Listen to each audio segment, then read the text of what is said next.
Students, उम्मीद करती हूँ आप लोग सब खैरियत से होंगे। आज की वीडियो में बच्चों हम लोग डिस्कस करने वाले हैं स्टैटिस्टिक्स क्लास 11, ठीक है, chapter number 2 representation of data. बच्चों लास्ट वीडियो में हम लोगों ने डिस्कस किया था classification, tabulation and construction of tables. आज की वीडियो में बच्चों हम लोग डिस्कस करेंगे फ्रीक्वेंसी डिस्ट्रीब्यूशन की। फ्रीक्वेंसी डिस्ट्रीब्यूशन क्या होता है? फ्रीक्वेंसी डिस्ट्रीब्यूशन, अच्छा बच्चों, फ्रीक्वेंसी डिस्ट्रीब्यूशन जो है ये भी एक टैबुलर अरेंजमेंट ही होती है, ठीक है। टैबुलर अरेंजमेंट क्या होता है? जिसमें हम लोग अपने डाटा को डिफरेंट रोज और कॉलम्स में अरेंज करते हैं, ठीक है। लेकिन फ्रीक्वेंसी डिस्ट्रीब्यूशन टैबुलर अरेंजमेंट की एक ऐसी टाइप है जिसमें हम लोग डाटा को पहले डिफरेंट क्लासेस में डिवाइड करते हैं और फिर हर क्लास में फॉल होने वाली नंबर ऑफ आइटम को क्लासेस के बिल्कुल सामने लिख देते हैं। अब हम बच्चों ये कह सकते हैं a tabular arrangement of given data where the given data is classified into different classes। Frequency distribution में बच्चों हम क्या करते हैं कि पहले डाटा को डिफरेंट क्लासेस में बच्चों हम लोग क्या नाम है डिवाइड करते हैं and the number of items falling in each class is stated. और फिर हर क्लास में जो क्या नाम है नंबर ऑफ आइटम्स फॉल कर रहे होते हैं उसको हम बच्चों क्लास के बिल्कुल सामने लिख देते हैं, ठीक है। आगे जब क्वेश्चन सॉल्व करेंगे ना तो फिर उसमें मैं जरा आपको ज्यादा अच्छे समझ आ जाएगी। आगे देखिए बच्चों, अब बच्चों फ्रीक्वेंसी डिस्ट्रीब्यूशन को बनाने के लिए उसके भी कुछ स्टेप्स होते हैं। अब हम उसको जरा स्टडी करेंगे। Following steps are taken while making a frequency distribution, ठीक है। अब ये जो हम लोग स्टेप्स डिस्कस करने लगे हैं ना फ्रीक्वेंसी डिस्ट्रीब्यूशन को बनाने के लिए, ये हम लोग कंटिन्यूस डाटा के लिए डिस्कस कर रहे हैं, ठीक है। आगे देखिए बच्चों, फर्स्ट स्टेप क्या है? रेंज। सेकंड है decide about number of classes.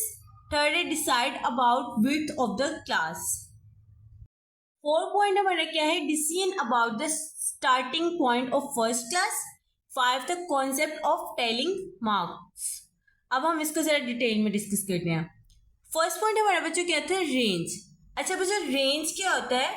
Largest value में से स्मॉलेस्ट वैल्यू को माइनस करना, वो हमारे पास होता है रेंज, ठीक है। The difference between largest values and smallest value is called range, ठीक है। फॉर रेंज हमारे पास क्या आती है? लार्जेस्ट, बड़ी वैल्यू में से छोटी वैल्यू को माइनस करना क्या होता है? रेंज। एग्जाम्पल में आगे देखेंगे। अभी सेकेंड पॉइंट देखें क्या है? Decide about the number of class, ठीक है। नंबर ऑफ क्लास को बच्चों हम लोगों ने डिसाइड करना है कि जो हमारी क्लास है वो कितने नंबर्स की होगी, मतलब कि क्लास जो होगी वो कितनी होगी, उसके बारे में डिसीजन लेना, उसके बारे में फैसला करना। अब जो नंबर ऑफ क्लास है उसको बच्चों सी से डिनोट करते हैं, ठीक है, डिनोटेड बाय सी। और इसका जो फॉर्मूला है वो क्या होता है? सी इज इक्वल टू 1 + 3.3 लॉग और आगे क्या नाम है ब्रैकेट लगा के एन। एन में हमारे पास क्या आ जाएगा? नंबर ऑफ वैल्यूज जो कि डाटा में हमें दी होती है ना वैल्यूज, वो हो गया हमारे पास एन, ठीक है, नंबर ऑफ वैल्यूज।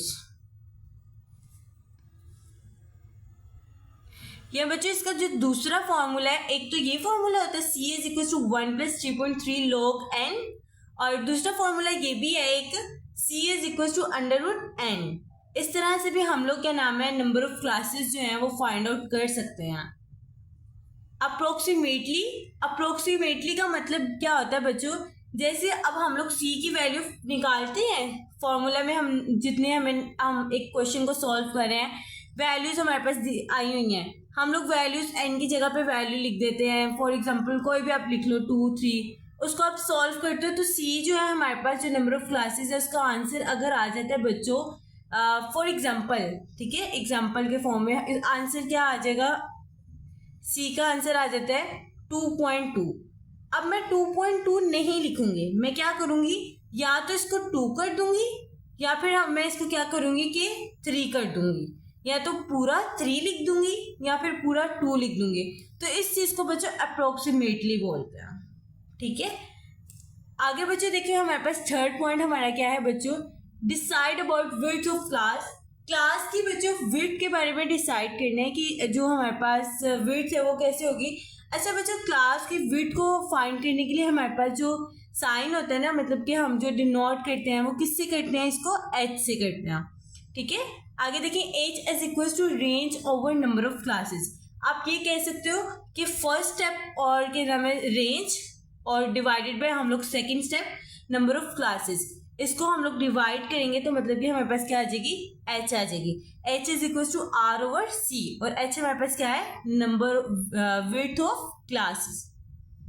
अप्रोक्सीमेटली इधर भी वही बात कि अगर इशारिये में आएगी ना, मतलब कि पॉइंट आएगा वैल्यू में, तो हमने या तो पीछे पूरी लेस कर देना है या फिर क्या नाम है हमें इंक्रीज कर देना है उस नंबर में। मतलब कि 2 पॉइंट हुए तो या तो 2 कर दोगे या फिर आप 3 कर दोगे। फ्रीक्वेंसी डिस्ट्रीब्यूशन को बनाने का बच्चों जो हमारा फोर्थ पॉइंट है वो क्या है, decision about the starting point of first class. मतलब कि जो हमने पहली क्लास बनानी है अपने टेबल की, उसमें हम लोग उसका जो स्टार्टिंग पॉइंट है वो क्या लिखेंगे। इसमें देखें बच्चों, जो हमें क्या नाम है क्वेश्चन में डाटा दिया होता ना, उस डाटा की हम लोगों ने जो सबसे पहली वैल्यू होगी, जो मिनिमम वैल्यू है। फॉर एग्जाम्पल बच्चों मेरे पास एक डाटा है 2, 3, 5, 7, 9। अब देखो मेरे पास जो इसकी फर्स्ट वैल्यू मिनिमम वैल्यू क्या है, 2 है। मिनिमम वैल्यू क्या है मेरे पास, 2। अब मैं 2 में से ए को 1 निकाल दूंगी, 1 हमेशा लेस करूंगी, ठीक है। तो मेरे पास क्या बन जाएगा, 1 लेस करके 1 बचेगा। 2 में से 1 निकाले तो 1। अब ये जो 1 है ना, मेरे पास जो मैंने डाटा लिया था, इस डाटे की फर्स्ट क्लास का जो स्टार्टिंग पॉइंट वो 1 है। समझ आया? कोई भी डाटा जब आपने उसकी फर्स्ट क्लास बनानी है ना फ्रीक्वेंसी डिस्ट्रीब्यूशन में, तो उसका जो स्टार्टिंग पॉइंट है वो आपने क्या करना है कि मिनिमम वैल्यू देखनी है, उसमें से 1 माइनस कर देना है और लेस करके, तो फिर जो वैल्यू आएगी वो आपका क्या होगा, उस फर्स्ट क्लास का स्टार्टिंग पॉइंट होगा।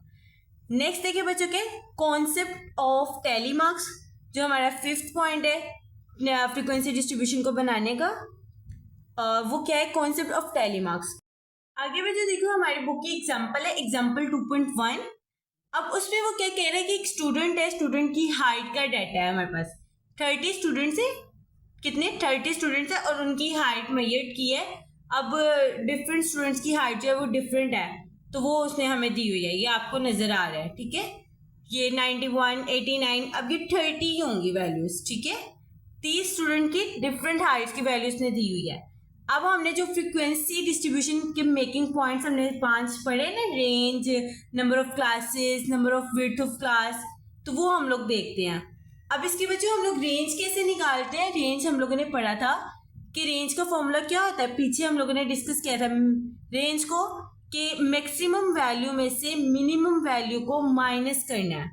अब इस डाटे में देखें सबसे बड़ी मैक्सिमम वैल्यू कौन सी है, वो है 112, ठीक है। 112 लिखी माइनस, और छोटी वैल्यू कौन सी है पूरे डाटा में, 87। अब 112 में से 87 को माइनस कर दिया तो हमारे पास क्या है 25, तो ये हमारे पास क्या आ गई रेंज। आगे देखो बच्चों क्या है, number of classes. Number of classes का हम लोगों ने फॉर्मूला पढ़ा पीछे, C is equal to 1 + 3.3 log, और आगे n आता था, n होता था ना फॉर्मूले में। तो अब मैंने क्या बताया था, n नंबर ऑफ वैल्यूज होती हैं। तो हम लोगों ने देखा ना कि हमारा जो डाटा है बच्चों उसमें कितने 30 स्टूडेंट्स, इसका मतलब जो हमारी वैल्यूज है वो कितनी है 30।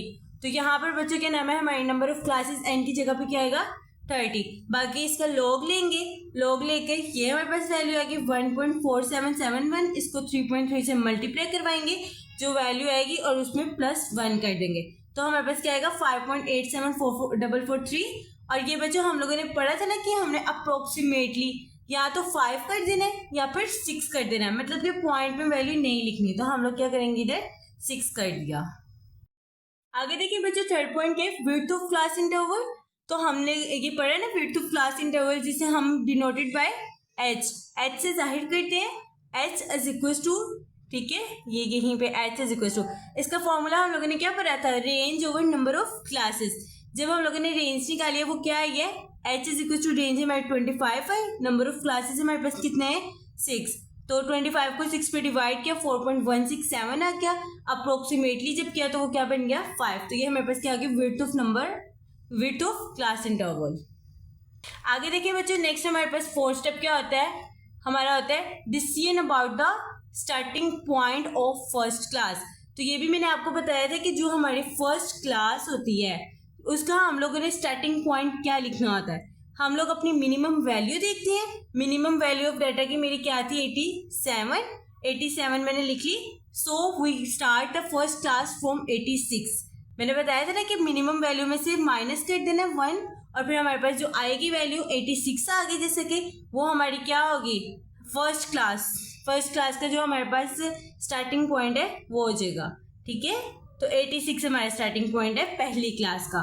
आगे विड्थ ऑफ क्लास हमारे पास कितनी है 5। विड्थ ऑफ क्लास हम लोगों ने ऊपर h निकाल लिया, जो कि हमने रेंज और नंबर ऑफ क्लासेस को डिवाइड करके निकाला। नेक्स्ट बच्चों फिफ्थ पॉइंट हमारा क्या है, the required frequency distribution and tally count is. तो बच्चों इसका हम लोग आगे क्या नाम है, अब जो टेबल है वो हम लोग बनाते हैं। अच्छा बच्चों, वीडियो बहुत ज़्यादा लंबी हो गई है तो मैं वीडियो को यहीं तक रखूंगी। आगे मैं इसके पार्ट 2 में क्या नाम है टैली काउंट का जो फ्रीक्वेंसी डिस्ट्रीब्यूशन का टेबल है वो आप लोगों के साथ शेयर करूंगी। ठीक है, उम्मीद करती हूँ आपको ये जो आज की वीडियो है ये सही समझ आ गई होगी। तो अगर आपको कुछ भी समझ नहीं आई तो आप लोग मुझसे कमेंट में पूछ सकते हैं। Forget to like, subscribe and share my video. Thank you so much. अल्लाह हाफिज़।